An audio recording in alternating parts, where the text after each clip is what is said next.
Pompiers sans frontières et le réseau associatif pour le développement de la région d'Al Hoceima se sont réunis en février 2014. L'objectif, planifier leurs actions dans cette région marocaine. Une collaboration entamée il y a 10 ans dans des circonstances tragiques. Le 24 février 2004, un tremblement de terre frappe la région marocaine d'Al Hoceima. Une secousse de 6,3 sur l'échelle de Richter qui provoque l'effondrement de plusieurs immeubles, tue 600 personnes et en laisse des milliers dans des conditions précaires. Pompiers sans frontières s'investira dans l'aide à ces populations au cours d'une intervention compliquée, comme l'explique Serge Montesino, directeur général de l'association. Le Rif et la région d'Al Hoceima est une région très enclavée. Quand il y a eu le séisme à Al Hoceima, il a mis en avant non seulement un problème d'un séisme, mais un problème de toute une population. En 2004, Souad a créé l'association Accueil, Écoute, Orientation pour venir en aide aux victimes du séisme. 5 ans plus tard, le Radra voyait le jour avec des missions bien plus larges. Mon premier, c'était pour travailler avec les gens victimes de séisme, mais après, il y a eu des femmes qui ont parlé de leurs problèmes, et même les enfants.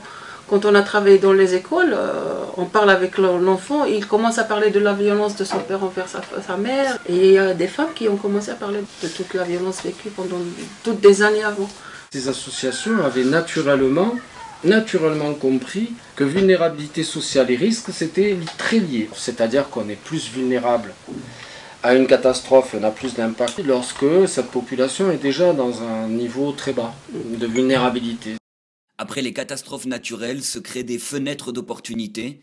Un malheur peut donc aussi avoir des conséquences positives. Il y a une petite fenêtre qui s'ouvre et là il y a tout qui sort.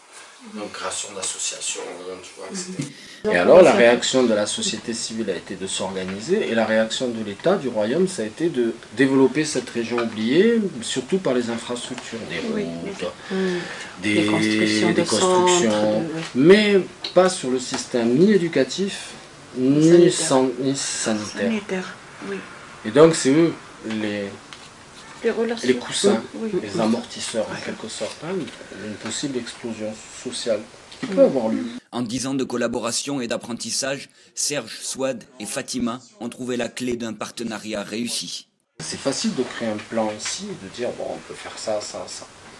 Mais si on n'avait pas travaillé avec la réalité, on ne serait peut-être pas là aujourd'hui en train de dire pour ça il va falloir un certain temps, pour ça on va travailler comme ça, etc. etc. Donc on peut dire qu'on accompagne les initiatives plutôt que ce qu'on oriente.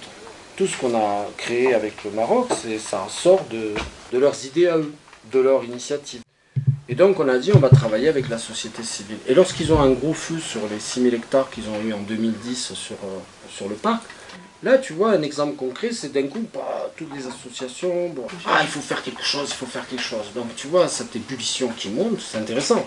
Tu vois, c'est la vie démocratique de la cité. Et après, il y a aussi l'échange entre des associations françaises, en l'occurrence, et marocaines, qui amènent aux uns et aux autres, peut-être un renforcement pour pouvoir déployer mieux vos actions. Et quand tu travailles sur ça, quand tu travailles sur les gestes premiers secours, sur la prévention, l'organisation communautaire pour se protéger sur un feu de forêt, pour défendre un patrimoine, pour le protéger, tu travailles sur l'histoire, la culture et sur la valorisation, l'estime de soi. Les délégations des 2 associations ont été reçues par le premier adjoint au maire de Pertuis dans le cadre d'un partenariat avec la province d'Al Hoceima. Une collaboration basée sur un profond respect mutuel unit Pompiers sans frontières et le Radra, qui espère continuer sur cette voie pendant de nombreuses années. Le réseau d'associations ressemble de plus en plus à une grande famille.